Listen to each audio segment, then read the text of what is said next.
All right, let's talk about an absolute tech nightmare. We're going to unpack a story about a system that was hemorrhaging money, hundreds of thousands of dollars every single month, all because of one single, seemingly simple question.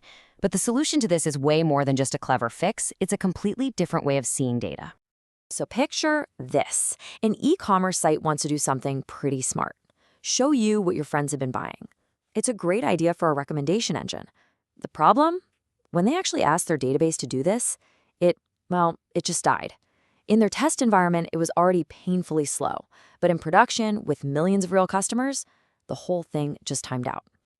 And this wasn't just some tech glitch that made the site a little slow. This was a financial disaster. That recommendation feature was responsible for 30% of their sales. So when it went down, it was costing them $200,000, gone, every single month. Yeah, that's the kind of problem that gets everybody's attention real fast. So what on earth was hiding in this query that turned it into a $200,000 catastrophe? Well, the answer isn't in some obscure line of code. It's in the fundamental way that traditional databases are forced to look at the world. Here's our culprit. On the left, you see that monster of a query. The key problem is something called a 5-level join. Just think of it like this. You're asking the database to go find 5 different spreadsheets, pull one piece of information from each one, and then stitch them all together perfectly for millions of users at once. With a tiny bit of test data, maybe that works, but with real-world scale, the complexity doesn't just grow, it explodes. And the result? You see it on the right. Timeout. A blank screen for the user. No recommendations, no sale. And this gets us to the absolute heart of the matter.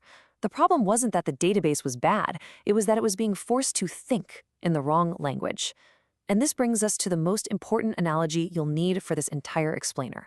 The difference between trying to connect the dots across a dozen spreadsheets versus just looking at a simple mind map. A traditional SQL database thinks in tables, which are basically just fancy spreadsheets. So if you want to know who founded Apple, you have to do this whole multi-step dance. First, you look up Apple in the company's table to get its ID. Okay, then you take that ID and run over to the founded_by table to find the matching person ID. Then you take that new ID and run over to the people table to finally find the name Steve Jobs. It's slow, it's clunky, and it's a terrible way to find connections. Now, check out the mind map way of thinking. This is what a graph looks like. The relationship isn't a 3-step puzzle you have to solve. It's a direct, physical link.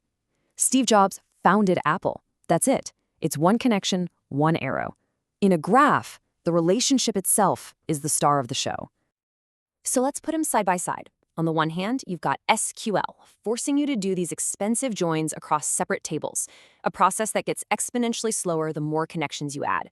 On the other hand, you have a graph where you just follow the arrows. This is called traversal, and it is ridiculously fast no matter how much data you throw at it. Okay, quick vocabulary lesson, super simple. First up is the node. This is anything in your graph, a person, a company, a product. It's just the bubble in our mind map. And the line connecting those bubbles, that's an edge. It represents the relationship itself. It's the arrow. And what's really cool is that the arrow itself can hold information, like the date a friendship started, or the title someone holds at a company. The edge is what makes a graph so incredibly powerful. So now that we're armed with this new mind map way of thinking, let's go back and solve that initial crisis. Let's bring in the hero of our story, the graph database. On the left, there's our old enemy, that gnarly, broken SQL query. And on the right, wow, look at that. That's the solution, written in a graph query language called Cypher. Notice how it practically reads like a sentence? It's literally describing the pattern we want. Find me a customer who is friends with another person who then purchased a product. You're drawing the path on the mind map, not telling a machine how to stitch together a bunch of spreadsheets. And the performance? I mean, it's not even a fair fight. The SQL query timed out after 45 seconds. That's 45,000 milliseconds. The graph query? It came back in just 120 milliseconds. That is 375 times faster. That's not just an improvement. That's the difference between a broken feature and one that feels totally instantaneous. So what did all that speed actually mean for the business? Well, it wasn't just about getting back that 200 grand a month they were losing.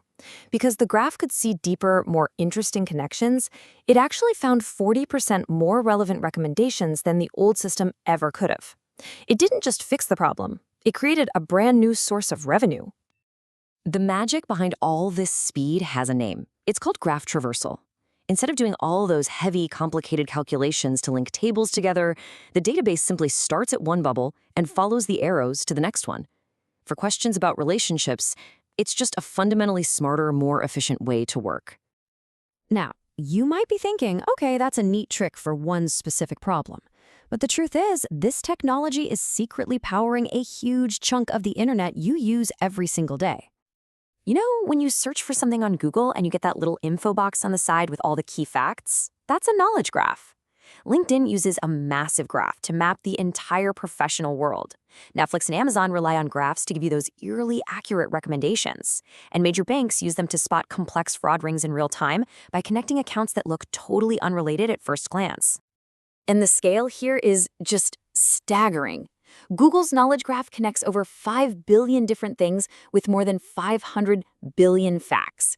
This isn't some small-scale niche technology. It's built to handle the most connected data on the entire planet.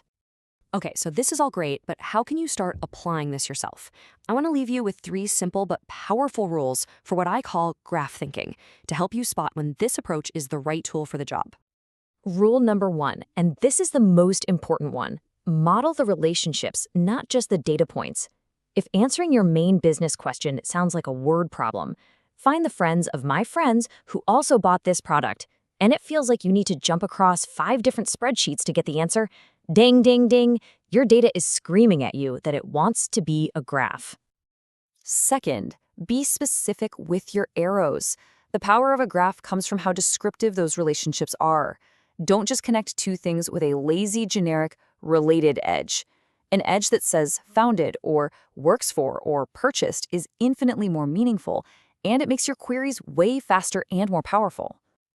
And finally, a super practical tip for when you're actually building one of these, always use the merge command instead of create. If you just use create over and over, you could end up with 10 different bubbles all for Apple Inc. That pollutes your graph. Merge is way smarter. It says, hey, go look for an Apple Inc. bubble. If you find it, use it. If it's not there, then you can create a new one. It's the key to keeping your data clean and accurate.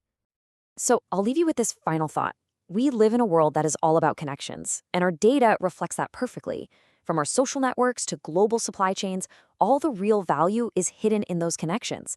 So the question is, are you still trying to understand that rich, complex, interconnected web by staring at it through a bunch of separate, flat spreadsheets?